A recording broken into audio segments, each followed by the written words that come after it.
चलिए जी, सभी को गुड इवनिंग। कल हमारा LRAB का पेपर है और ये LRAB का पेपर जैसा कि हमने बताया था कि अगर आप कुछ भी पढ़ते हैं, इसमें कोई भी पेपर में लिखते हैं तो उसमें जो भी क्वेश्चन है वो आपको वहां पर जब मिलता है तो कंफर्टेबली उसे कर सकते हैं अगर आप ढंग से पढ़ के गए हैं। ठीक है, तो ये जो क्लास है बहुत ही, समझ लीजिए कि जो हम पढ़ेंगे वो आने वाला है। मींस मैंने आपको चैलेंज किया है 20 से 25 क्वेश्चन। वो अलग बात है कि उन 20 से 25 क्वेश्चन में आप कितने रिमेंबर या रिकॉल कर पाते हैं, कितने प्रोसेस कर पाते हैं और कितने आपको ये याद नहीं रहता कि ये हमने कल पढ़ा है। ठीक है, तो कुछ टॉपिक और करीब 50 वर्ड की टर्मिनोलॉजी जो वेरियस पॉइंट पे आपको कहीं पर यूज होगी। ठीक है, आपका पूरा कॉन्सेप्ट क्लियर करेगी। बिल्कुल ठीक है, हम MCQ नहीं करा रहे, बट हम वो सारी बातें बता रहे हैं कि अगर उस टॉपिक से रिलेटेड क्वेश्चन आ गया।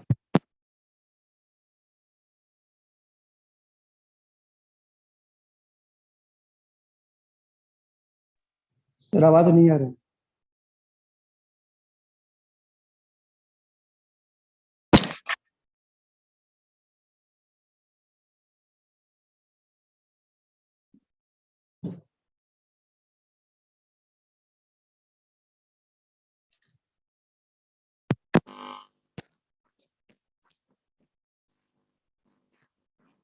हेलो, अभी आ रही है आवाज? हाँ सर ठीक है अभी। चलो,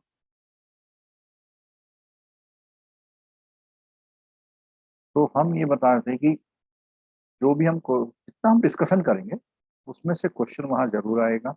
20 से 25 मार्क्स का आएगा। आपको ये क्लास देखनी है, रिवाइज कर लेनी है, और प्लस अन्य जो भी आपके पास मटेरियल है, सोर्सेस है, यूट्यूब चैनल, उससे पढ़े। मतलब ये कह लीजिए कि अगर आपने आज 8-10 घंटा पढ़ लिया तो समझिए LRB का पेपर पास हो सकता है। बट जो पढ़ेंगे कंप्लीट, ये नहीं कि खाली एक क्वेश्चन पढ़ लिया, टॉपिक में तो हो गया काम ना। कंप्लीट, चाहे आप 20 यूनिट करें। ठीक है, तो इसको इसी सिलसिले को मैं शुरू करता हूँ। और सबसे पहले मैं कवर करूंगा आपका LRAB का जो वो टॉपिक है अपना RTI। क्योंकि RTI में से मैं आपको बताऊं, मुझे लगता है कि 2 क्वेश्चन आपके RTI में से आ सकते हैं और एक क्वेश्चन जो है आपका ITX से। RTI और ITX दोनों को मैं आज कवर करने की कोशिश करूंगा। ठीक है,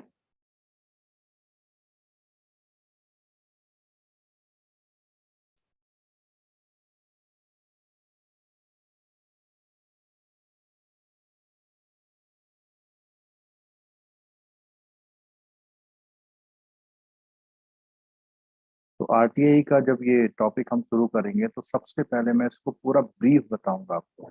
ब्रीफ का मतलब कंप्लीटली एक ऐसे अंडरस्टैंडिंग बनाने की कोशिश करेंगे जिसमें आपको काफी कंफर्टेबल रहे, कॉन्सेप्ट बिल्कुल क्लियर हो जाए और 2 मिनट में सामने पूछे हुए क्वेश्चन को आप आंसर कर पाए।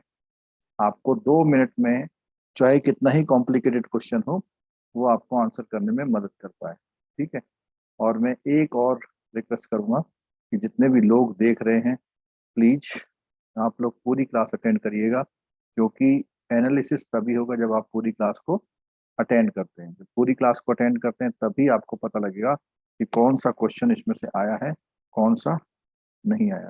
ठीक है, अच्छा, इस टॉपिक को शुरू करने से पहले सबसे पहला मेरा क्वेश्चन, ये जो राइट टू इंफॉर्मेशन है, ये एक एक्ट है, ये किस ईयर में बना? पहला क्वेश्चन 2005। 2005 में। अच्छा, इसी के साथ एक क्वेश्चन और, IT एक्ट कब बना? 2000। 2000 में। ये दोनों जो एक्ट हैं, एक 2000 बना और एक आपका 2005 बना। तो ये दोनों एक्ट ऐसे हैं जो अक्सर ये कंफ्यूजन कर देते हैं कि कब ईयर का है। तो एक तो ये ध्यान रखना। ठीक है, पहले क्या बना? IT एक्ट बना और उसके बाद क्या बना? RTI एक्ट बना। ठीक है, तो जो ये RTI एक्ट बना 2005 ये किन पर लागू होता है? मतलब आप कोई इंफॉर्मेशन लेना चाहते हैं तो किन से आप लेंगे इंफॉर्मेशन?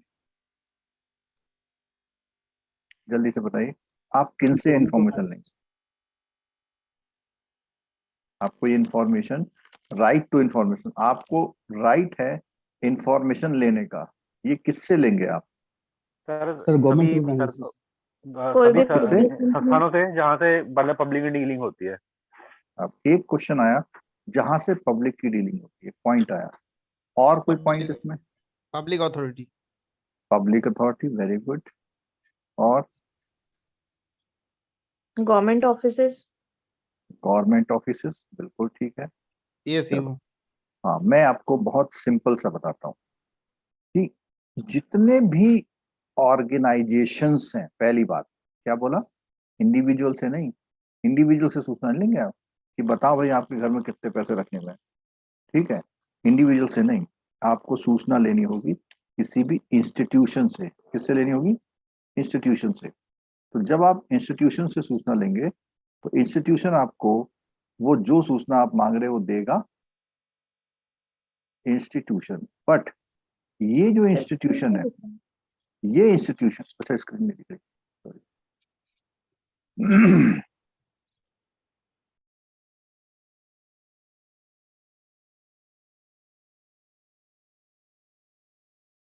आ गई, देखिए स्क्रीन आ गई। हाँ सर। चलिए, तो जो ये इंस्टीट्यूशन है ये गवर्नमेंट के होने चाहिए, पहला पॉइंट। इसमें एक ही बात नहीं है, क्या होना चाहिए? गवर्नमेंट ओन्ड होने चाहिए, गवर्नमेंट के ओन्ड होने चाहिए। दूसरा पॉइंट, गवर्नमेंट का स्टेक होना चाहिए। अब एक तो है गवर्नमेंट के होने चाहिए, एक है गवर्नमेंट का स्टेक होना चाहिए। थर्ड, गवर्नमेंट की कोई ग्रांट या रिलीफ अगर किसी ऑर्गेनाइजेशन को मिलती है तो वो होने चाहिए, ठीक है। मींस ये जो तीन बातें बोली बहुत इंपॉर्टेंट है। मींस ऐसा कोई स्कूल जो गवर्नमेंट तो नहीं है बट उसकी सैलरी, उनके स्टाफ टीचर की सैलरी गवर्नमेंट देती है या 40% देती है, तो वो भी इसके परव्यू में आएगा, ठीक है। ये इंफॉर्मेशन कौन ले सकता हूँ, कौन, वो तो पहला कि किससे ले सकते हैं, हु।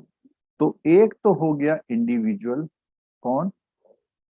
सिटीजन ऑफ इंडिया, पहला पॉइंट, सिटीजन ऑफ इंडिया ले सकता है इनसे इंफॉर्मेशन। दूसरी बात, कोई ग्रुप, कोई ग्रुप जिसको हम लोग बोलते हैं एसोसिएशन, कोई एनजीओ और कोई आरटीआई एक्टिविस्ट, ठीक है। ये लोग क्या कर सकते हैं, किसी भी डिपार्टमेंट वगैरह से जो ऊपर लिखे हुए हैं उनसे सूचना ले सकते हैं, ठीक है। अब सूचना कैसे लेंगे, कौन सी लेंगे, कितने दिन में, बहुत ब्रीफ में बताऊंगा आपको, और बहुत प्रैक्टिकल एक्सपोजर है इसलिए मैं बिल्कुल पॉइंटों को टू द पॉइंट रखूंगा, ठीक है। तो यहाँ पर इसमें बोला हुआ, सबसे पहले आपको 10 रुपये का फीस देना होगा, और अगर बीपीएल वाला है तो नो फीस, ठीक है। और अगर इलिटरेट है, अगर इलिटरेट है तो एप्लीकेशन भी आपको लिखनी है। बात समझ में आ रही है? अगर इलिटरेट है एप्लीकेशन भी आपको लिखनी है। आपको का मतलब कौन है वो लोग, हु हेल्प। तो इसमें स्ट्रक्चर समझिए, देखो, एक होता है पीआईओ, पब्लिक इंफॉर्मेशन ऑफिसर। यही पीआईओ सेंट्रल गवर्नमेंट जो बड़े बड़े हैं उसमें इसी का नाम क्या रख दिया, सीपीआईओ, ठीक है। सीपीआईओ अपने अंडर में एपीआईओ रख सकता है, असिस्टेंट पब्लिक इंफॉर्मेशन ऑफिसर, ठीक है। पीआईओ पब्लिक इंफॉर्मेशन ऑफिसर, सीपीआईओ या एपीआईओ, ये सब एक ही कैटेगरी के लोग हैं। और जब आप किसी भी वेबसाइट में सूचना अधिकार, लोक सूचना अधिकारी का एड्रेस देखते हैं तो किसी ने डेजिग्नेशन पीआईओ लिखा है, किसी ने सीपीआई। ठीक है, ये जो 10 रुपए की फीस है, तो आपने मान लिया पीआईओ के नाम एक पोस्टल ऑर्डर, क्या दे दिया, एक पोस्टल ऑर्डर बनाकर दे दिया, पीआईओ को पोस्टल ऑर्डर बना के दे दिया। ये जो पोस्टल ऑर्डर है, ये जो पोस्टल ऑर्डर है, ये पोस्टल ऑर्डर आपका पीआईओ के नाम बना है, बट कई बार क्या होता है, वो वापस कर देते हैं एप्लीकेशन और वो कहते हैं किसके नाम बना के दो, अकाउंट ऑफिसर के। तो ये डिपार्टमेंट टू डिपार्टमेंट होता है कि वो अपने वहां इस पर्पज का अकाउंट कौन ऑपरेट करता है उसके अकॉर्डिंग होता है। ठीक है, तो आप पोस्टल ऑर्डर दे सकते हैं, या ड्राफ्ट दे सकते हैं, या वो जो क्लियरिंग के चेक होते हैं वो भी दे सकते हैं, या आप चाहें तो कैश भी जमा कर सकते हैं। आप चाहे तो कैश भी जमा कर सकते हैं। इतने काम आप कर सकते हैं, किसी भी तरह से आपको क्या होना चाहिए, पैसा वहां पहुंचना चाहिए। ठीक है, अब प्रोसेस क्या होता है, सबसे पहले आप अप्लाई करेंगे, ये बहुत इंपॉर्टेंट है। अप्लाई करेंगे, आपको पहला रिप्लाई विद इन कितने डेज में, 30 डेज में रिप्लाई आना चाहिए। रिप्लाई कितने दिन में आना चाहिए, 30 डे में आना चाहिए। ठीक है, अगर कोई ऐसा मटेरियल है जिसमें कोई इंस्पेक्शन रिपोर्ट चाहिए, इंस्पेक्शन या एक्सपर्ट रिपोर्ट चाहिए जो किसी लैब से मिलेगी, उस कंडीशन में ये जो टाइम है, ये जो टाइम है ये प्लस हो जाएगा। क्यों, क्योंकि आपने एप्लीकेशन भेजी, उन्होंने कहा भाई ये चीज चाहिए, वो वहां से मिलेगी, उसमें टेस्टिंग होनी है, कुछ होना है, तो उसमें भी टाइम आपको एडिशनल मिलेगा उतना। ठीक है, अब जब आप अप्लाई करते हैं पीआईओ सीपीआई किसी को भी अप्लाई करते हैं, 30 दिन में अगर रिप्लाई नहीं आता तो आपको मिलते हैं +30 दिन। और +30 दिन किस लिए मिलते हैं, फॉर अपील। और ये जो अपील होती है फर्स्ट अपीलेट अथॉरिटी को होती है, इसी को हम लोग डिपार्टमेंटल अपील भी बोलते हैं, यानी जो उसी डिपार्टमेंट में की जा रही है। ठीक है, अब इसको भी आपने टाइम दे दिया था, इसने भी आपको 30 दिन में कोई जवाब नहीं दिया, इसको भी आंसर कितने दिन में देना पड़ता है, 30 डे में। ठीक है, तो आपको अगर इसने भी 30 दिन में देना है, बट जब ये 30 दिन में आपको जवाब ना दे तो आपको 90 दिन मिलते हैं क्या काम करने के लिए, इसको बोलते हैं सेकेंड अपील। और सेकेंड अपील जो होती है वो होती है कमीशन में। किसमें होती है, कमीशन में। यानी वो कमीशन दो तरह के होते हैं, either of state information commission और सेंट्रल इंफॉर्मेशन कमीशन। ठीक है, तो दोनों के थ्रू जो है यहाँ पर बात होती है। ठीक है, तो यहाँ पर जो बात आ रही है स्टेट इंफॉर्मेशन कमीशन या सेंट्रल इंफॉर्मेशन कमीशन, ये कमीशन आपको क्या करते हैं, आपको सेकंड अपील का मौका देते हैं। तो इसमें पहला बात तो आया, देखो सुनो, अप्लाई किया 30 डे में रिप्लाई आना चाहिए, नहीं आया तो +30 डे में आप क्या कर सकते हैं, अपील। फिर आपने अपील कर दी, अपील करने के बाद जो फर्स्ट अपील है इनको भी 30 दिन में आंसर देना है, अगर नहीं आया तो 90 डे में आप क्या कर सकते हैं, अपील कर सकते हैं। ठीक है, और ये जो अपील है, अच्छा अब बात आती है सेंट्रल इंफॉर्मेशन कमीशन या स्टेट इंफॉर्मेशन कितने दिनों में इस अपील को सुनता है, कितने दिनों में इस अपील को सुनता है। तो इसकी कोई लिमिट नहीं है। अब मेरे को तो एक्सपीरियंस है, 2-3 साल लगते हैं। 1-2 बार हमने भी आरटीए लगाई थी, तो 2-3 साल में नंबर आता है, नंबर 2-3 साल में आता है। ठीक है, तो ये चीज आ गई। अब बात आती है, ये जो 30 डे का टाइम है ये 48 आवर्स हो सकता है। कब, जब आपकी रिक्वेस्ट लाइफ पब्लिक लिबर्टी से रिलेटेड है, यानी आप जेल में बंद हैं, आपका कुछ जानने वाला जेल में बंद है, और वो सिर्फ एक इंफॉर्मेशन से छूट जाएगा।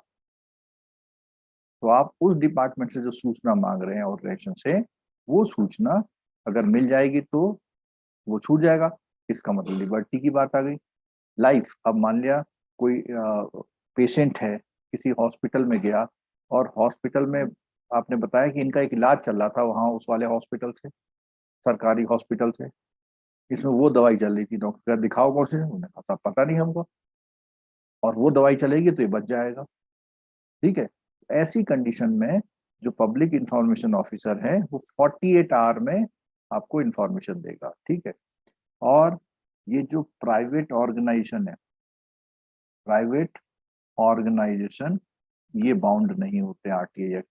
ठीक है, अब बात आती है कि सूचना का मतलब क्या है। सूचना का मतलब any data, paper, book, sample, ठीक है, और मॉडल, ये सब कुछ सूचना में आता है। यानी जो भी चीज, जो भी गुड्स, सर्विसेज या रिकॉर्ड गवर्नमेंट या गवर्नमेंट की एजेंसी के पास है या किसी ऐसे एनजीओ के पास है जो गवर्नमेंट से ग्रांट लेता है, तो उनसे आप ये मांग सकते हैं। ठीक है, और ये जब सूचना मांगते हैं तो दो तरह की होती है। या तो सूचना ऑन पेपर मिलती है, और पेपर में फोटो स्टेट, पेपर में फोटो स्टेट होता है, और वो फोटो स्टेट क्या होता है, सर्टिफाइड या ट्रू कॉपी, सर्टिफाइड या ट्रू कॉपी होता है, ट्रू कॉपी। ठीक है, और इसमें ₹2 पर पेज आपको क्या करना पड़ता है, पेमेंट करना पड़ता है। और अगर लार्ज पेपर है, जैसे कोई मैप है बहुत बड़ा, तो एक्चुअल कॉस्ट, तो क्या है, एक्चुअल कॉस्ट है। और ये जो पेपर की बात आ रही है, इस पेपर में एक खास बात क्या है, ये जो पेपर में एक खास बात ये आ रही है कि A3 साइज का पेपर, जो आपका A4 साइज होता है ना पेपर आमतौर पर यूज करते हैं, उसको डबल कर दें तो उसका नाम होता है A3। यानी A4 और A4 मिला दिया जाए तो क्या बन जाएगा, A3। अब ये A3 हो गया। अब A3 और A3 मिल जाए तो क्या हो जाएगा, A2 हो जाएगा। तो ऐसे ही इस A4 का हाफ कर दिया जाए तो A5। तो इसमें क्या उल्टा चलता है, जितना A बड़ा है उतना पेपर छोटा है, A6। ठीक है, तो ये A3 और A4 के लिए एक ही रेट है, ₹2 पर पेज, और लार्ज के लिए एक्चुअल कॉस्ट है। ठीक है, और कोई मशीनरी वगैरह, मॉडल वगैरह ले रहे हैं आप, तो उनकी एक्चुअल कॉस्ट, उनकी एक्चुअल कॉस्ट, पता लगा कि सोना है, सोने का सैंपल ले रहे हैं, तो उसकी एक्चुअल कॉस्ट जो होगी वो मिल जाएगी। ठीक है, अब ये जो सूचना है, इसके अलावा आपको सूचना को देखने, यानी ले नहीं रहे, ले नहीं रहे, केवल आप देख रहे हैं, उसके लिए भी है। उसके लिए क्या है, first half hour no fees, फिर एवरी 15 आवर उसकी फीस है। ये मैं अभी रोकता हूँ, वो मैं फैक्ट में आके बताऊंगा। ये शायद 30 की जगह कहीं हाफ, फर्स्ट 30 मिनट की जगह ये कहीं ज़्यादा तो नहीं है, मैं इसको रोकता हूँ। ठीक है, चलो, तो ये होगा। और इसमें अगर कोई अपील के बाद कमीशन में जब केस जाता है तो वो चाहे तो ₹25 पर डे और मैक्सिमम 25,000 तक क्या कर सकते हैं, पेनल्टी लगा सकते हैं अगर आपने सूचना नहीं दी। ठीक है, और अगर रॉन्ग पीआईओ को एप्लीकेशन आ गई, एप्लीकेशन आ गई, तो उसको क्या करना पड़ेगा, विद इन 5 डेज, क्या करना पड़ेगा, विद इन 5 डेज उसको करेक्ट आईपीओ को भेजना होगा, करेक्ट आईपीओ को भेजना होगा। ये नहीं कि किसी और को भेजे, करेक्ट आईपीओ को उसको सेंड करना है। ठीक है, मतलब ये नहीं कि पार्टी को ऑफर भेज दे। तो अब यहाँ पे इस कंडीशन में विद इन 5 डेज भेजेगा तो वो दिन ऐड हो जाएंगे उस 30 दिनों में, प्लस आप थर्ड पार्टी इंफॉर्मेशन अगर लेना चाहते हैं तो वही विद इन 5 डे परमिशन ली जाएगी। किससे ली जाएगी? उस व्यक्ति से। जैसे मान लिया आपने अपने स्टाफ में किसी की अगेंस्ट सूचना मांग रहे हैं, आप कुछ पूछ रहे हैं,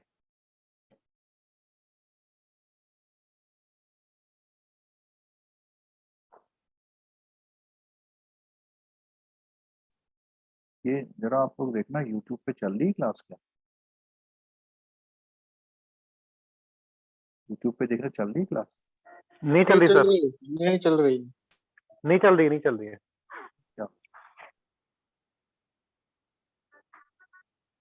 नहीं इधर तो दिखा रहा है। लिंक नहीं आई है।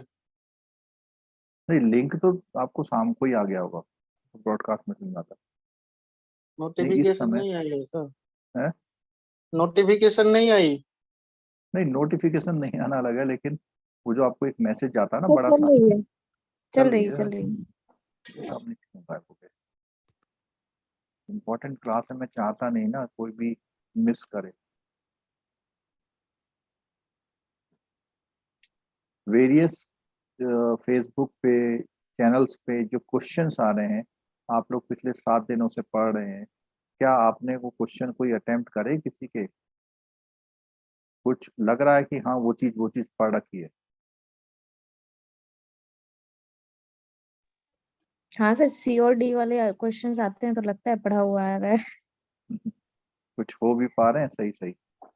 हाँ चलो कोई बात नहीं, अगर सही नहीं भी हो रहे हैं और आपने अटेम्प्ट किया है तो आपको वहाँ गलती तो पता लग रही होगी कि क्या गलती है। ठीक है, क्रॉस चेक तो आप कर ही ले रहे होंगे ना। ठीक है, अच्छा हाँ। कौन सा चैप्टर पूछ रहे हैं यूट्यूब पर? यूट्यूब पर ये राइट टू इंफॉर्मेशन वाले 2 चैप्टर है, 65 एंड 66 नंबर। ये दोनों में से मैंने बोला 2 क्वेश्चन आते हैं, और ये टॉपिक ऐसा है अगर आप सुन रहे हैं तो मेरी गारंटी सही करके आएंगे आप। ठीक है, क्योंकि मैं ये जो आरटीआई का लेसन पढ़ाता हूँ, मैं आरटीआई एक्टिविस्ट भी हूँ। बहुत सारे आरटीआई की इंफॉर्मेशन लेते रहते हैं हम लोग। ठीक है, तो थर्ड पार्टी की इंफॉर्मेशन के लिए आपको परमिशन लेनी पड़ेगी विद इन 5 डेज। अगर वो नो रेस्पॉन्स होता है, अगर क्या होता है नो रेस्पॉन्स, तो आप क्या करेंगे? उसकी इंफॉर्मेशन दे देंगे, और अगर मना करता है तो नहीं देंगे। मैंने कहा आप अपने कलीग के बारे में पूछ रहे हैं कि भैया जरा बताओ इसने नॉमिनेशन किसके नाम करा रखा है। ठीक है, इस तरह की थर्ड बात हो, चाहे वो या पूछते हैं कि इनकी मैरिज एनिवर्सरी की डेट बताओ, इस तरह की इंफॉर्मेशन। ठीक है, जो उससे मतलब नहीं रखती। ठीक है, क्लियर है? तो ये चीजें और ठीक है। अब बात आती है कि थ्योरेटिकल बात करते हैं, यानी बुक्स में क्या लिखा हुआ है, थोड़ा सा जल्दी से देखेंगे इसको बहुत बढ़िया करते हुए। एप्लीकेबिलिटी, तो एप्लीकेबिलिटी की बात आई, जम्मू कश्मीर भी अब शामिल हो गया ये यहाँ पर। अब ये मामला नहीं रह गया, क्योंकि जम्मू कश्मीर अब इंडिया का एक पार्ट टाइप का हो गया, पार्ट। तो उसमें जो है अब ये सब चीज सब जगह वहां पर लगेगी। ठीक है, और ये एक्ट आया था, देखो सुनो, एक्ट आया था 15 जून 2005 में, सुनना ध्यान से, और 12 जून को केम इनटू फोर्स कुछ प्रोविजन। कौन से वाले? जैसे कि जो कमीशन बनेगा, क्यों एक्ट तो लागू कर दिया। अब मैंने अभी आपको एक एग्जांपल दिया था, कमीशन की जरूरत आपको कब पड़ेगी जरा बताओ? जब आरटीआई से रिस्पॉन्स नहीं मिलेगा 30 डेज पहला में। रिस्पॉन्स नहीं मिलेगा, फिर आप अपील करेंगे, जब दूसरा रिस्पॉन्स नहीं मिलेगा तब पड़ेगी ना। इसीलिए इसको 120 दिन बाद लागू किया गया, यानी जो भी करना था उन्हें किया, तो इसका मतलब उनके पास टाइम था। ठीक है, और ये जो फ्रीडम ऑफ इंफॉर्मेशन एक्ट था 2002 वाला, इसको रिपील कर दिया, यानी अब ये एक्ट हट गया और सीधा सीधा गया आरटीआई एक्ट। ठीक है, क्लियर हो गया?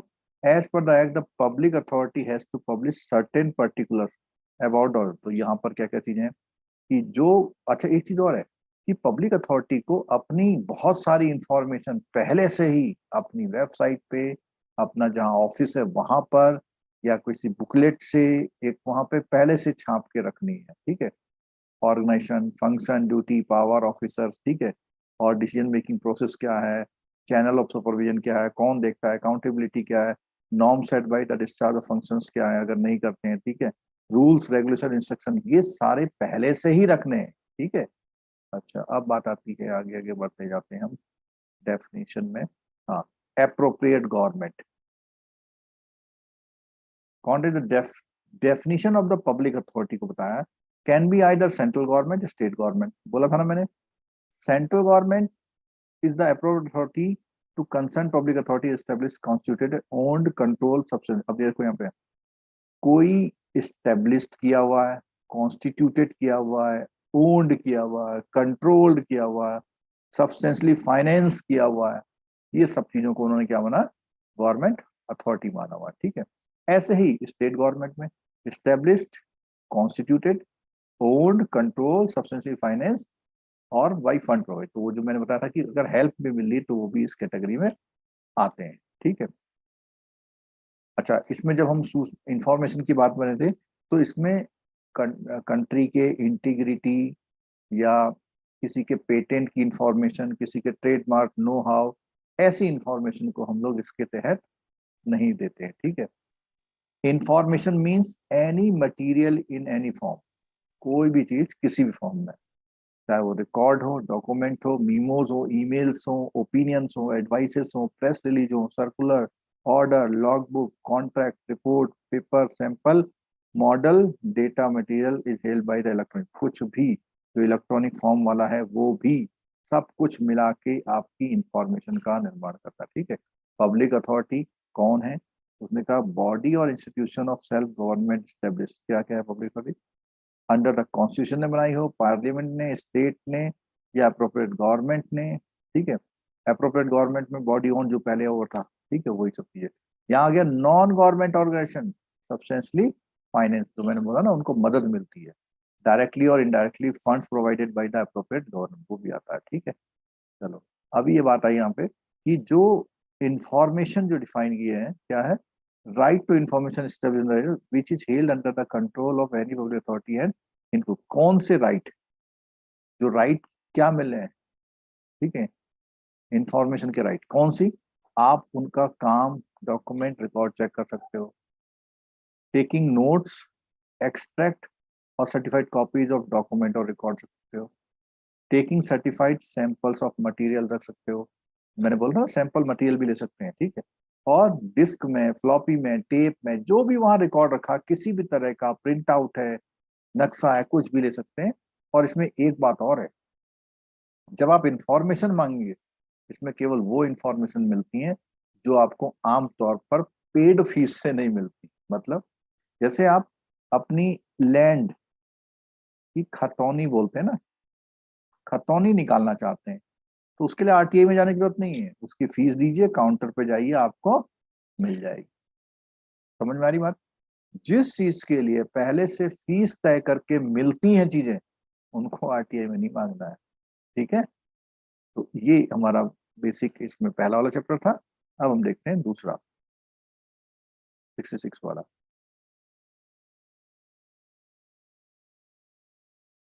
जी, ऑब्लिगेशन एंड पब्लिक अथॉरिटी। तो ऑब्लिगेशन पब्लिक अथॉरिटी यानी जो सरकार के नुमाइंदे हैं उनकी क्या जिम्मेदारी है, ऑब्लिगेशन है, अगर वो ऐसा नहीं करते तो क्या होगा, उसके बारे में बात करी, ठीक है। तो इसने बोला हुआ ऑब्लिगेशन ऑफ पब्लिक अथॉरिटी, तो मैंने बोला था पीआईओ बोल देते हैं, ठीक है। तो कई डिपार्टमेंट में पीआईओ, सीपीआईओ या एपीआईओ, ठीक है। तो आप इंफॉर्मेशन कैसे करेंगे, तो उसने बोला हुआ information requested is held by or its subject matter is closely connected with the function and other. कई बार क्या होता है, अगर अलग अथॉरिटी से मतलब है उस बात का, तो मैंने बताया था 5 दिनों के अंदर आपको क्या करनी है, वो एप्लीकेशन वहां पर ट्रांसफर करनी है, ठीक है। पीआईओ में seek the assistance of any other officer proper, अगर उसे लगता है कि साहब बहुत दिन लग जाएंगे तो वो किन्हीं और स्टाफ की मदद ले सकता है। और इस मामले में ये भी कहा गया है अगर वो बहुत एक्स्ट्रा खर्चा करता है, अगर वो ऑर्गेनाइजेशन बहुत एक्स्ट्रा खर्चा करता है तो वो खर्चा भी उस बंदे ने देना होगा जो वहां पर रिक्वेस्ट कर रहा है इस तरह की इंफॉर्मेशन, ठीक है। पीआई ऑन रिसीट और रिक्वेस्ट सेल एक्सपीडियंटली पॉसिबल, और वो कितने दिन में करेगा, 30 दिन में उसकी इंफॉर्मेशन को देगा। Where information requested for concern life liberty, मैंने बोला था क्या, 48 आवर। ठीक है, आप रिक्वेस्ट को डिस्पोजल कैसे करेंगे? तो जैसे ही रिक्वेस्ट आएगी तो उसने बोला हुआ where a request has been rejected, कई बार क्या होता है 30 दिन का समय है तो 5 दिन में ही रिजेक्ट कर देंगे, नहीं हम नहीं देते साहब। तो उन 5 दिनों के 30 दिन के अंदर, जैसे इसको एग्जाम्पल के तौर से लिए 1/10/2021 को रिक्वेस्ट करी और 10/10/2021 को उस अथॉरिटी ने क्या कर दी, आपकी रिक्वेस्ट रिजेक्ट कर दी, तो आपको 10/11/21 तक क्या कर देना है, फर्स्ट अपील कर देनी, जिसको हम डिपार्टमेंटल अपील होती है। और 10/11 को जब आपने अपील करी, 10/11 को आपने जब अपील करी, अपील करने के अगर मान लिया वो अपील को डिस्पोज 12 दिनों में कर देता है 12 डेज में, तो आपका यहाँ पे हो जाएगा 12 डे का मतलब हो जाएगा 22/11, तो यहाँ से 90 डेज मिलते हैं आपको। तो ये जो 30 और 30 दिन का था, अगर जल्दी रिजेक्शन हो जाएगा तो उतने दिन मिलेंगे। ठीक है, तो वो कहेगा रीजन फॉर सजेस्ट लिखेगा, आपको बताएगा period with in which appeal again, ये भी बताएगा। सुनो, इंफॉर्मेशन मांगते हैं ना, तो उसमें आप वो जो इंफॉर्मेशन ऑफिसर है वो इंफॉर्मेशन दे या ना दे, लेकिन ये भी लिखेगा आप यहाँ पर अपील कर सकते हैं, उसका नाम पता सब देगा, किसका, फर्स्ट अपीलेट अथॉरिटी। ठीक है, और उसका पर्टिकुलर देगा। ठीक है, हाँ, इसमें ये बहुत आता है disproportionately divert the resources of public. पता लगा आपने ऐसी सूचना मांग ली, पिछले 10 साल के फोटो स्टेट करने, पता लगा एक ट्रक भरने वाला है, तो वो इसको रिजेक्ट कर सकता है इस तरह से। ठीक है, would be detrimental to the safety or preservation of the record in question. तो पता लगा कि उसने फोटो स्टेट मांगी और फोटो स्टेट की वजह से सारे कागज रिकॉर्ड कट फट गए। ठीक है, अलाउिंग पार्शियल एक्सेस दे सकता है कि भैया आ जाओ देख लो तुम्हें क्या चाहिए। ठीक है, only part of the record after severance of the record containing information which is exempt from the disclosure is being provided. तो जो मना किया गया है उसे छोड़ के बाकी चीज प्रोवाइड कर दी जाएगी। ठीक है, reason for the decision including any finding any material question in fact referring the material on which those finding were based. तो कई बार क्या होता है कि किसके आधार पर वो सूचना मिली उसके बारे में बताता है। ठीक है, और जो वो डिसीजन दे रहा है उसका नेम एंड डेजिग्नेशन भी लिखा जाएगा बाकायदा। The details of fees calculated by him or her and the amount of fees which the applicant is required to deposit. तो बताएगा भैया तुम्हें इतना पैसा और देना है। ठीक है, और वो डिसीजन रिगार्डिंग नॉन डिस्क्लोजर अगर है, the amount of fees charge और द फॉर्म, तो वो इन बारों में सबके बारे में इंफॉर्मेशन देगा कि उसका right with respect to review, कि वो जो है his or her right with respect to review the decision regarding non disclosure of part of, उसका जानने का हक है कि क्यों ये डिस्क्लोज नहीं कर रहा। ठीक है, पेमेंट ऑफ फीस में बोला गया है Indian postal order, bankers cheque, draft है, और कई जगह काउंटर पे आप नगद जमा भी कर सकते हैं। डिस्पोजल के लिए बोला हुआ है कि नॉर्मल डेज में कितना है, 30 डे है। ठीक है, उसने बोला हुआ है अगर closely connected with the function of another public authority, ठीक है, the application shall be refer to the other public authority within 5 days from the date of receipt of the application. ठीक है, 5 दिनों में वो उससे संबंधित जहां भेजना होगा भेज देगा।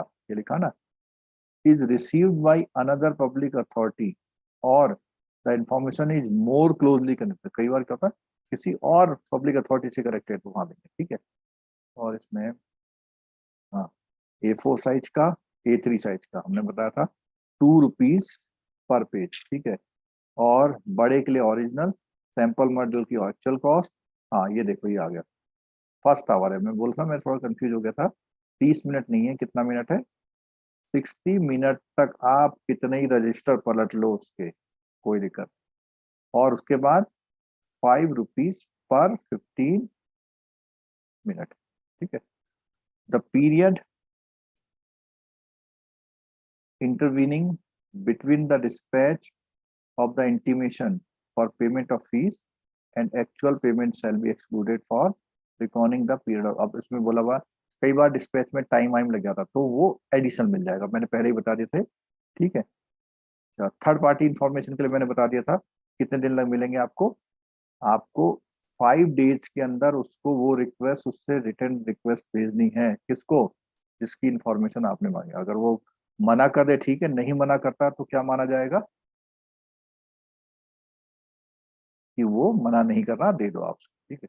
रिजेक्शन रिक्वेस्ट की करेंगे तो इसमें बोला हुआ may be rejected providing access would involve an infringement of copyright. जो मैंने बताया था कि ऐसी कॉपीराइट का मामला है, नो हाउ, पेटेंट, ऐसी चीजें जिससे उसकी गोपनीयता भंग हो, या उसका ट्रेड प्रैक्टिसेस, या उसकी फाइनेंशियल इंफॉर्मेशन जिससे आपको मतलब नहीं होना चाहिए, उन चीजों को रिजेक्ट किया जाता है। और जो सोशल सिक्योरिटी के, कंट्री की सिक्योरिटी, इंटीग्रिटी, और जैसे ये एटॉमिक सेंटर है हमारा, इन चीजों की इंफॉर्मेशन को रिजेक्ट किया जाता है, ठीक है। और कौन सी डिस्क्लोजर है, तो यही बातें हैं, क्या बोला, सोवेरेनिटी और इंटीग्रिटी को। और उसने कहा कि एक्सप्रेसली फॉरबिडन बाय लॉ में कौन से, अगर कानून में किसी चीज को देना मना है फिर भी दे दिया तो इसका मतलब कंटेम्प्ट ऑफ कोर्ट भी हो सकता है, ठीक है। Disclosure, breach of privilege parliament, ये जो पार्लियामेंट और स्टेट लेजिस्लेशन, उनकी जो कार्रवाई होती है, जो गोपनीय होती है, उनको नहीं दे सकते, ठीक है। Information related to commercial confidence, trade, जो मैंने बताया था, इंटेलेक्चुअल प्रॉपर्टी राइट, ठीक है। और फिड्यूशियरी रिलेशनशिप में information available to person in his fiduciary relationship में जो इंफॉर्मेशन है उसको भी नहीं दे सकते। Information receive in confidence from foreign government की जो कॉन्फिडेंशियल, वो नहीं दे सकते, ठीक है। कोई ऐसी इंफॉर्मेशन जिससे दूसरा आदमी खतरे में पड़ जाए, वो नहीं दे सकते। कोई चीज, मामला इन्वेस्टिगेशन और एप्रीहेंशन का चल रहा है, उसको भी नहीं दे सकते, ठीक है। कैबिनेट के जो पेपर्स होते हैं, काउंसिल मिनिस्टर्स है, उसको भी नहीं दे सकते, ठीक है। अपील की बात आई तो अपील हमने बताया था कि आप क्या करेंगे, सेंट्रल इंफॉर्मेशन या स्टेट इंफॉर्मेशन कमीशन को क्या करेंगे, अपील करेंगे। कितने दिन में बोला? 90 दिन में करा, ठीक है। The central information commission it has empower to receive and inquire into the complaint from any person. अब इसमें एक बात आ गई, ये जो है कंप्लेंट है, एक है हमारा इंफॉर्मेशन, एक आप चाहे तो कंप्लेंट भी कर सकते हैं, ठीक है। Who has unable to submit a request to central public information officer और हिज एप्लीकेशन। तो इसमें क्या है कि जिसने रिक्वेस्ट की है उसको देखना है। और देखो, CAPIO, सेंट्रल असिस्टेंट पब्लिक, मैंने बोला था ना एक नाम होता है, ठीक है। और जिसने रिफ्यूज करी है उसको, जिसने रीजन रेस्पॉन्स जो है रिक्वेस्ट ऑफ इंटीमेशन नहीं दिया है, और जो फीस रिक्वायर्ड है बहुत ज्यादा मांग ली है, इनकम्प्लीट, मिसलीडिंग और फॉल्स इंफॉर्मेशन दी है, और कोई और मामले, इन मामलों के अगेंस्ट में आप क्या कर सकते हैं, अपील कर सकते हैं। नॉर्मली जो ये सेंट्रल कमीशन है 30 डे में डिसीजन देता है, लेकिन 30 में नहीं देता है, 2-3 साल तो मैंने देखे हैं कई केसेस में, ठीक है। पर एग्जाम के लिए तो 30 डे नॉर्मली लिखा, फिक्स भी नहीं लिखा हुआ उसमें, ठीक है। Second appeal will lie against the decision appeal authority before central. तो ये दूसरी अपील की बात आई है, ठीक है। और उसने कहा है सेकेंड अपील, देखो यहाँ पे लिखा हुआ कितने दिन, मैंने बोलता 90 दिन में कर सकता, ठीक है। अपील को भी इसमें 30 डे बोला, पर ये नहीं होता, ठीक है। ऑर्डर्स इन अपील, तो अपील जो होती है उसमें क्या क्या ऑर्डर्स हैं, तो ऑर्डर में क्या होता है, deciding the appeal central information commission में पास फॉलो, क्या क्या कर सकता है, वो कह सकता है नेसेसरी स्टेप ले सकता है। आप एक बात ध्यान रखना, वो चाहे तो वो पब्लिक अथॉरिटी की एंट्री भी एडवर्स करने का वो कर सकता है, ठीक है। Require the public authority to take any step necessary to secure compliance of the, क्या कर सकता है, प्रोवाइडिंग, वो कहता है भैया तुमने नहीं दी, मैं ऑर्डर दे रहा हूँ, दे दो।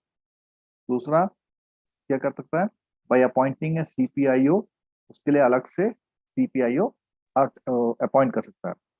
Require the public authority to contemplate complaint any loss, अगर वो है उसके बारे में जांच कर सकता है। इम्पोज एनी पेनल्टी, जो है वो दे सकता है, रिजेक्ट भी कर सकता है। पेनल्टी की बात आती है तो उसने बोला 25,000 रुपीज मैक्सिमम, बट 250 यानी 250 रुपये पर डे, मैक्सिमम कितना, 25,000, जैसा भी वो चाहेगा, ठीक है। और ये ऐसा कब होता है कि ये ऐसा ये मैंने बोला था डिसिप्लिनरी एक्शन भी ले सकता है वो पब्लिक अथॉरिटी के, कब, जब बिना किसी ढंग के कारण कि आप उसे परेशान कर रहे हैं, आपने वो इंफॉर्मेशन नहीं दी, आपकी मेलाफाइन इंटेंशन थी, छुपा लिया आपने, आपने इनकरेक्ट, इनकम्प्लीट, मिसलीडिंग इन्फॉर्मेशन दी, आपने रिकॉर्ड को डिस्ट्रॉय कर दिया, और पर जो है obstructed in furnishing the information, बाधा डाली। कई बार ऐसा भी है कि जो अधिकारी वो तो देना चाह रहा है सीपीआई जो है, बट आप उसे रजिस्टर नहीं दे रहे हैं, ताला लगा दिया, भाग गए, छुट्टी, चाबी लेके चले गए, ऐसी सब चीजें। ठीक है, तो इन सब चीजों में जो है ये चीज रहती है। ठीक है, अब बात आती है हमारी, ये हमारा हो गया। अब हम बात करते हैं, आपको ऑलमोस्ट इसमें कवर हो गया है। ठीक है, एक बात, इसके बाद भी कोई टॉपिक है इसमें आरटीआई में? आरटीआई में चल पूरा हो गया ना?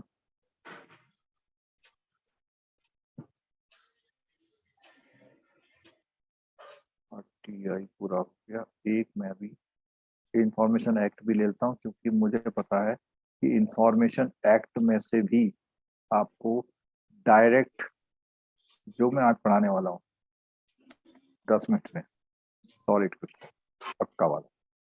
ठीक है, चलिए अब हम शुरू करते हैं information act. Information act, information technology act है बेसिकली, इंफॉर्मेशन एक्ट नहीं, इंफॉर्मेशन टेक्नोलॉजी एक्ट है। और ये अभी हमने थोड़ी देर पहले चर्चा करी थी, ये एक्ट 2000 का है। ठीक है, और जितनी भी देर जिन लोगों ने इतनी क्लास ली है, गारंटी है 3 क्वेश्चन आपके पूरे आ जाए। ठीक है, और यूट्यूब पर भी काफी लोग जो है आ गए हैं। Ashwani Patil, thank you. Already PF is gone, but it is cleared. Now only hope for the legal. ठीक है, चलो गुड, करिए। आपका ये जो चैप्टर है वैसे भी काम आएगा आपका, वैसे मतलब अगर आपका पास नहीं भी होता तो नॉलेज इसकी इतनी इम्पोर्टेंट है, आप बैंकिंग में अगर हैं तो आपको ये टॉपिक कवर करना जरूर चाहिए। ठीक है,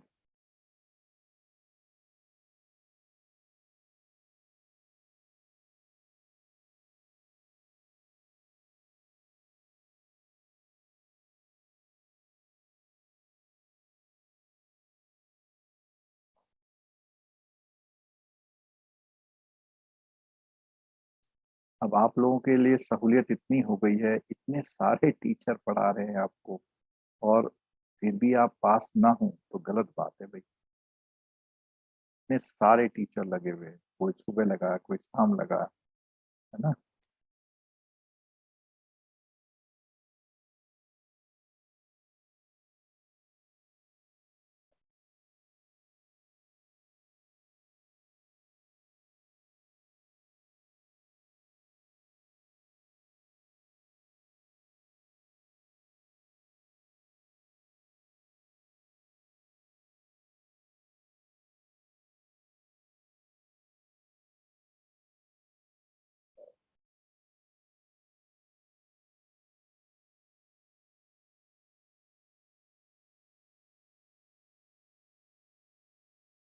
क्या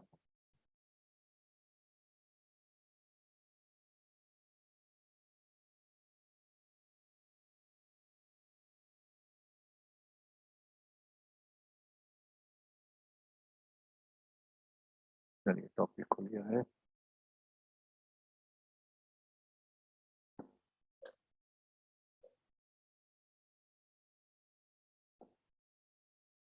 आपको एक छोटी सी जानकारी देता हूं मैं। सन 2002 में, आज से ऑलमोस्ट 20 ईयर बैक, मैंने एक कोर्स किया था जिसका नाम था PGDCA, जिसकी वजह से मुझे कंप्यूटर को, पहले थोड़ा बहुत 98 से करते थे, कंप्यूटर शुरू कर दिया था, PGDCA का प्रॉपर डिप्लोमा किया। उस समय का MCA माना जाता था, बहुत टफ होता था, अच्छी तरह पढ़ के लिया। ठीक है, ये उसके बाद 2009 में मैंने diploma in cyber law, diploma in cyber law किया था। ठीक है, तो ये 2 चीजें थी जो करी हमने, और करने के बाद हमें काफी कॉन्फिडेंस, नॉलेज, बाकी जिंदगी तो चली रही है इन सब के बीच में। ठीक है, तो ये जो टॉपिक है इंफॉर्मेशन टेक्नोलॉजी एक्ट, हम अच्छा सा कराएंगे आपको। बहुत अच्छा, मतलब बिल्कुल एग्जाम आपका ओके होगा। ठीक है, तो यहाँ पर जो बात आती है, तो एक है adopted the model law of on electronic commerce adopted by the United Nations। उसे देख करके इन्होंने अपना अपना सब बनाया। इन मई 2000 बोथ हाउसेस ने पास कर दिया और ये इंफॉर्मेशन टेक्नोलॉजी एक्ट 2000 में काम में लग गया। अब बात आती है कि जो लीगल अगर क्वेश्चन आता है कई बार कि जो एम है क्या है उसका, तो उसने बोला legal infrastructure for e-commerce in India, which involves the use of alternative to paper-based method of communication, storage of information, and also facilitate electronic filing document. Plus, अभी एक चीज और आ गई, क्या? पेमेंट। तो उस समय पर तो पेमेंट नहीं था, बट ये भी आ गई। ठीक है, Therefore Act facilitate to the amendment of IPC, Indian Evidence Act, Banker Book of Evidence Act, RBI act, इन सब एक्ट में इसके आने से थोड़ा सा क्या हुआ, इम्प्रूवमेंट हुआ। ठीक है, तो it is important to understand what the various perspective of IT, क्या क्या चीजें उसमें। Also aim to provide legal framework so that legal sanctity is accorded to all electronic record and other activities carried out by electronic means. ठीक है, definition. अब act में कुछ शब्दों का प्रयोग किया गया है टेक्निकल। एक्सेस का मतलब क्या होता है? एक्सेस, कंप्यूटर की एक्सेस। तो उसने बोला हुआ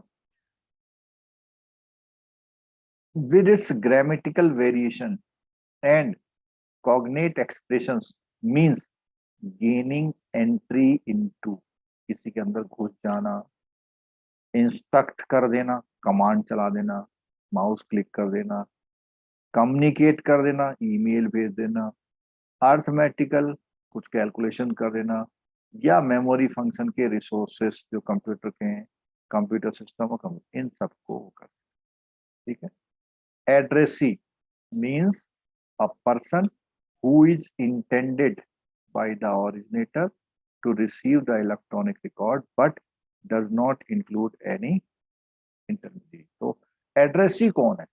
जो लास्ट का बनता है। ठीक है, who is intended by the originator, originator का मतलब starting point, starting point का मतलब sender, sender। ठीक है, और addressee का मतलब कौन? रिसीवर। ठीक है, हाँ, एडजुडिकेटिंग, ये हमने उसमें भी देखा था, क्या है वो, जो इन मामलों को, आईटी मामलों को कोर्ट में सुनता है, तो वो कौन है आपका, जो इस सेक्शन 46 ऑफ आईटी एक्ट में बताया गया कि ये जो है एडजुडिकेटिंग ऑफिसर होंगे। ठीक है, affixing digital signature by its grammatical variation and cognate expression means, आपका जो मैंने बोलता ना क्वेश्चन आएगा 2 नंबर का क्वेश्चन, 2 मार्क्स का क्वेश्चन, 2 मार्क्स का क्वेश्चन, डिजिटल सिग्नेचर को समझ के जाना, कुछ पढ़ो या ना पढ़ो।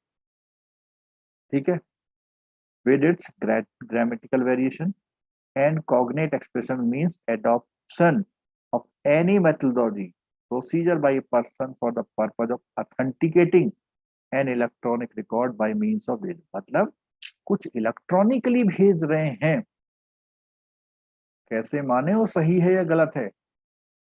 जैसे चेक काटते हैं तो साइन करते हैं ना, ऐसे ही कोई मैसेज भेज रहे हैं, फाइनेंशियल मैसेज भेज रहे हैं, आईटीआर सबमिट कर रहे हैं, कंपनी में रजिस्ट्रेशन करा रहे हैं, तो ये सब जो रजिस्ट्रेशन वगैरह करा रहे हैं, उसके लिए आपके कम्युनिकेशन के साथ एक डिजिटल सिग्नेचर लगना चाहिए, तब वो मानेगा ये बात किसने बोली है और ये यही हम लेके चले। एप्रोप्रिएट गवर्नमेंट का मतलब जो कॉन्स्टिट्यूशन में लिस्ट 2(7) शेड्यूल में बोला हुआ, वो relating to the any state law, list 3rd और 7th schedule of the constitution. यह बात, एक क्वेश्चन आता है एसिमेट्रिक क्रिप्टो सिस्टम, एक होता है सिमेट्रिक क्रिप्टो। सुन लेना, जैसे मान लिखा ACE का कोड मैंने बना दिया 1, 3 और 5, आप समझ गए होंगे, ये बना दिया। और मैं आपसे बोलूं ZAY का बताओ, तो क्या बनेगा ZAY का मान? Z का मतलब 26, A का मतलब 1 और Y का मतलब 25। ये बन गया भाई। ये कौन सा क्रिप्टो है बताएंगे?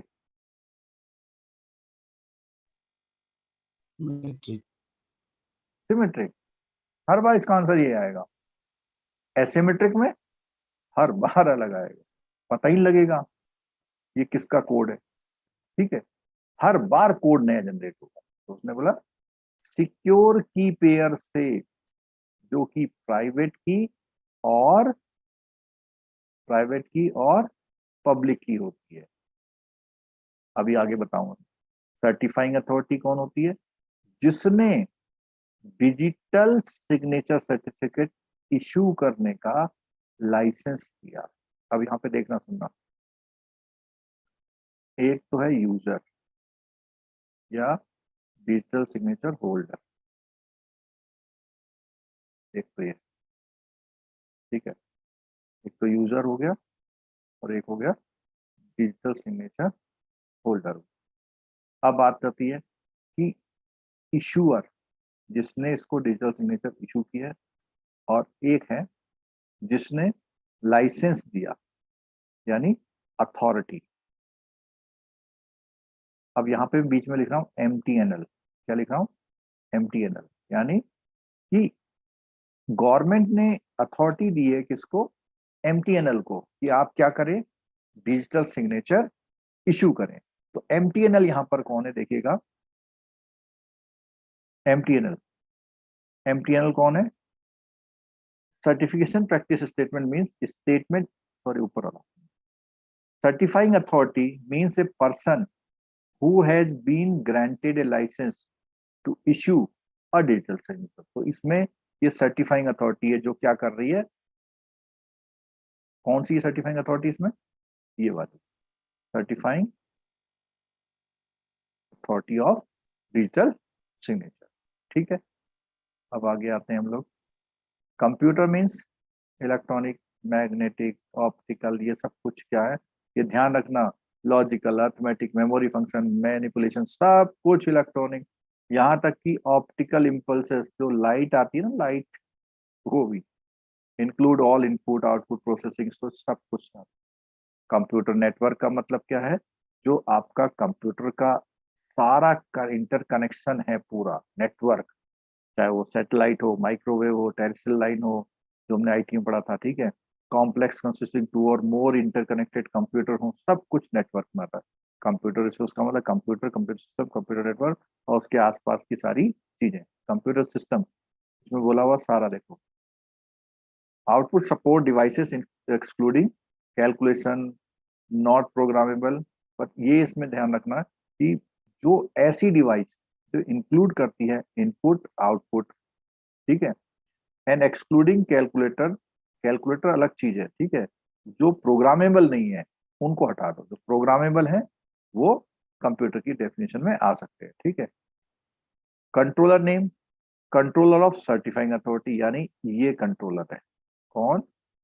कंट्रोलर। ठीक है, एक है साइबर एपिलेट ट्रिब्यूनल। जैसे हमने देखा था DRT का ट्रिब्यूनल, ट्रिब्यूनल का अपीलेट होता है DRT, तो ऐसी cyber tribunal, cyber appellate tribunal. और ये कौन है? Means the cyber regulation appellate tribunal establish under section 45। Data का मतलब क्या होता है? Information, knowledge, fact, concept, instruction which are being prepared or have been prepared in a formalized manner and is intended to be processed, is being processed or has been processed in a computer system or computer। तो कुछ भी computer से related कोई भी processing हो रही, half processing, full processing, जो store है कहीं पर, सब कुछ डेटा है। डिजिटल सिग्नेचर अभी देखा कि any electronic record means authentication. अगर आपको इलेक्ट्रॉनिक रिकॉर्ड है, उसका ऑथेंटिकेशन चाहिए किसी सब्सक्राइबर से, तो वो उसका मतलब डिजिटल सिग्नेचर वाला है। डिजिटल सिग्नेचर सर्टिफिकेट, जो भी डिजिटल सिग्नेचर लेगा सर्टिफिकेट मिलेगा कि भैया आपका डिजिटल सिग्नेचर ये है। Electronic form, information means information generated, sent, received, stored, ये सब इलेक्ट्रॉनिक फॉर्म।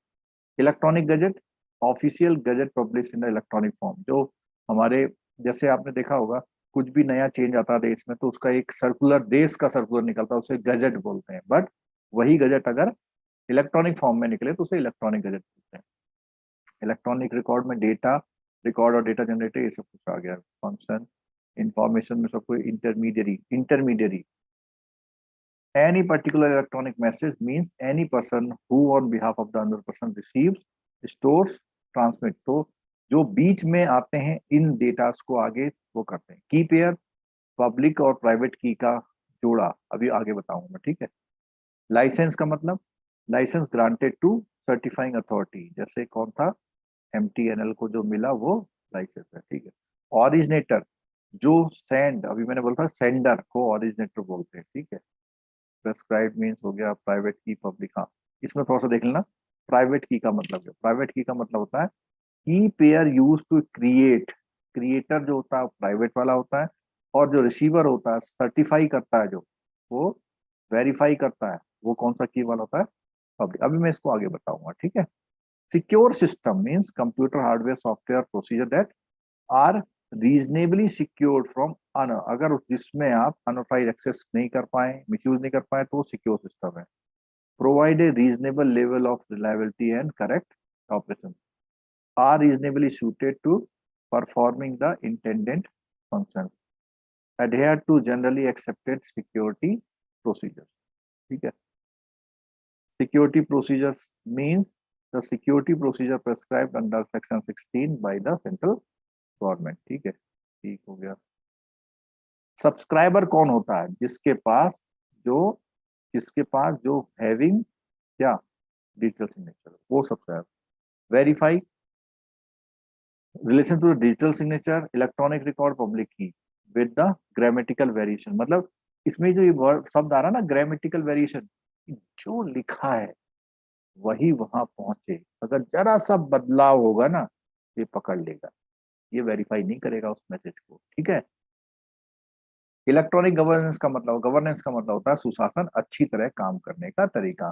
तो अगर किसी भी जो भी कंट्रीज हैं, अगर वहां पे इलेक्ट्रॉनिक गवर्नेंस अच्छा चल रहा है तो इसका मतलब बहुत अच्छा काम वो कर रहे हैं, ठीक है।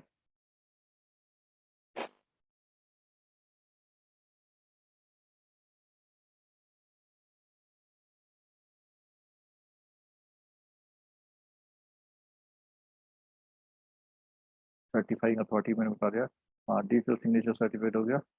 पेनल्टीज में ये देख लो यहाँ पे, in terms of chapter 6 of said act, any person without permission of the owner of the other person who change the computer, अगर कोई भी उसके कंप्यूटर में घुस के डिलीट, ट्रांसफर, ट्रांसमिट, सेंड कुछ भी करता है तो उसे होगा, ठीक है। एक्सेस और secure access of such computer, computer system और कंप्यूटर नेटवर्क, तो ये सब काम करने वाला आदमी उसको क्या मिलेगा, दंड मिलेगा, सजा मिलेगी, ठीक है। कोई वायरस डाल दिया उसने, कंटेनमेंट कंटेमिनेट कर दिया उसको, कुछ डिस्टर्ब कर दिया, डैमेज कर दिया, ठीक है, डिसरप्ट कर दिया, मैसेज अच्छा खासा था उसको उल्टा पुल्टा कर दिया। डिनाइज और कॉज डिनाइल ऑफ एक्सेस, जो लॉगिन नहीं करने दे रहा, हैक कर लिया, ठीक है। Charges of service availed by person to the account of another person by tampering with the menu, वो क्या कर रहा है, कुछ उसने टेम्परिंग करके नेटवर्क सिस्टम में करके कुछ वो कर दिया, डिस्ट्रॉय, इसे चुरा लिया, ठीक है। अब यहाँ पर आया देखो एक इंपॉर्टेंट कल आने वाला क्वेश्चन, है ये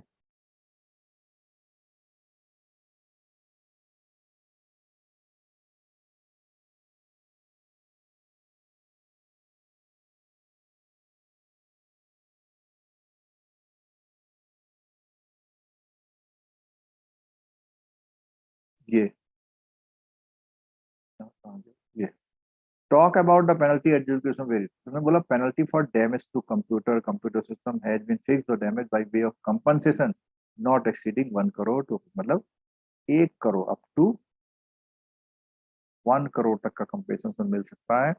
act talks appointment of any officer not below the rank of director. अब इसमें एक पॉइंट आपका बहुत जरूरी है कि जो IT की जांच वगैरह होती है, उसने बोला act talks the appointment of any officer not below the rank of the director of the government of India or an equivalent officer who shall adjudicate to director rank का आदमी या कोई equivalent officer whether any person has made a contravention of any of the provision, वो check करेगा, ठीक है। said educated officer has been given the power of, और उसको कौन सी पावर होती है, ये लाइन आपके वहां एग्जाम में लिखी जाएगी जब 4 ऑप्शन बनाता है ना, तो आप कहेंगे सिविल कोड से क्या मतलब इसका, ठीक है, तो वहां पर वो क्वेश्चन पूछ लेता है, ठीक है।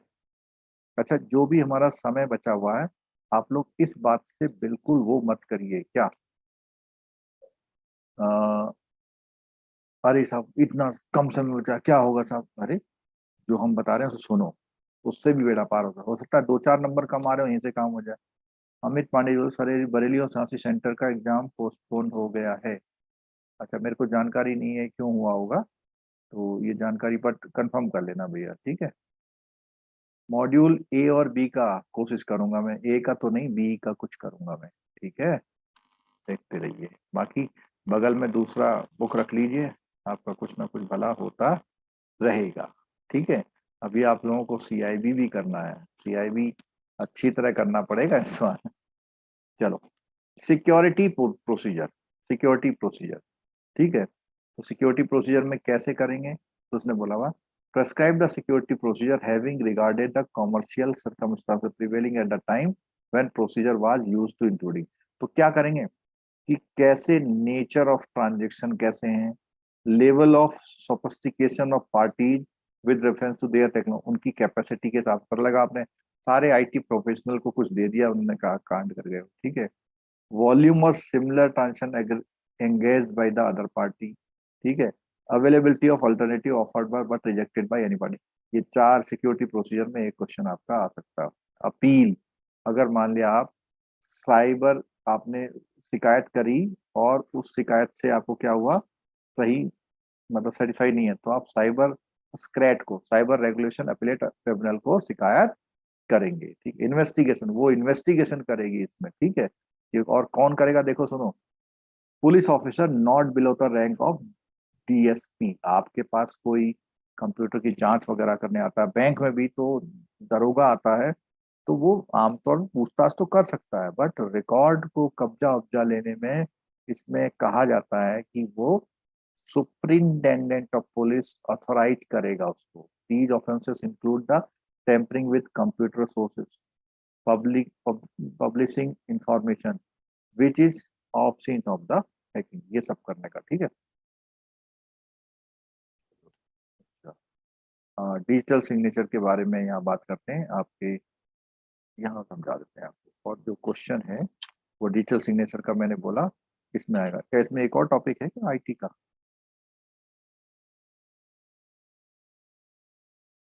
ठीक है, चलो जो क्वेश्चन आने वाला है वो समझ लो। देखो सुन लेना ध्यान से, मैंने एक लेटर लिखा वर्ड में, MS वर्ड में, ये मैंने CM को भेजा। इस बीच में किसी ने ये लेटर निकाला मेरा और इसमें चेंज करके, मैंने यहाँ लिखा था 20 लाख रुपए का टैक्स बन रहा है, उसने कर दिया उसे 2 करोड़ का, ये टेम्परिंग कर दी।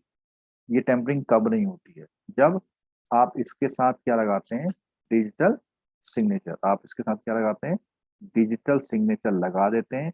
इस फाइल के नेम के साथ डिजिटल सिग्नेचर लिखा था, डिजिटली साइन। ये अगर इसमें एक भी पॉइंट लगेगा और आप उसे बंद करेंगे फाइल को, तो वो सेव एज होगी और उसके डिजिटल सिग्नेचर वहां से हट जाएंगे। अब बात आती है, आपने फाइल भेज दी, फाइल जैसे ही भेजेंगे तो वहां वो डिजिटल सिग्नेचर लगाएगा, और जो आपने भेजे हैं, आपका वाला भेजा हुआ होता है प्राइवेट की, सेंडर का होता है प्राइवेट की, यानी यूनिक होता है। रिसीवर जो होता है उसके पास होता है पब्लिक की, कि कोई सा भी कोड आ जाए मैं वेरीफाई कर लूंगा, कोड जनरेट हो रहा है यहां पर और ये वेरीफाई कर रहा है, तो क्या करेगा, जब उसको मैच कराएगा तो वो जो मैसेज लिखा हुआ निकल के आएगा उसको ओके मानेगा, उसके अकॉर्डिंग काम करेगा, मान लेगा कि ये भैया उस आदमी ने भेजा है। क्यों? डिजिटल सिग्नेचर जब अटैच होके आते हैं किसी फाइल पे, तो उसको जब क्लिक करते हैं तो ये पता लगता है कि ये फाइल किसने भेजी है। आप लोगों ने अपने जो IIBF का AIB का सर्टिफिकेट पिछले लोगों ने जो आया था, उसमें वो जब डबल क्लिक करते हैं तो वहाँ खुल के जाता, बताता है कि भैया ये जो IIBF की फलाने अधिकारी ने इसको वो किया हुआ है। ठीक है, तो ये डिजिटल सिग्नेचर वाला क्वेश्चन प्राइवेट की और पब्लिक की वाला आ जाएगा। ठीक है, तो अभी जो है हमारी जो अगली क्लास है, बहुत इंपॉर्टेंट क्लास होगी, उसमें मैं मॉर्गेज कराऊंगा, क्योंकि उसमें से 2-3 मार्क्स के क्वेश्चन वहां आ सकते हैं। ट्रांसफर प्रॉपर्टी एक्ट होगा और 1-2 एक्ट के साथ कुछ बी का कुछ मतलब कराएंगे। ठीक है, आप सभी से रिक्वेस्ट है उस क्लास में आइए। तब तक आप अगर खाना वाना खा चुके हैं तो कुछ पढ़ लीजिए, नहीं खा चुके हैं तो अपना खाना वगैरह खा लीजिए। हम भी खाना खा के आपसे दोबारा मिलते हैं। ठीक है, और इतने सारे लोग आए, मैं किसी का नाम तो नहीं ले पाया, पर thank you very much for coming for the YouTube live class. और अगली क्लास में मैं आपका वेट करूंगा।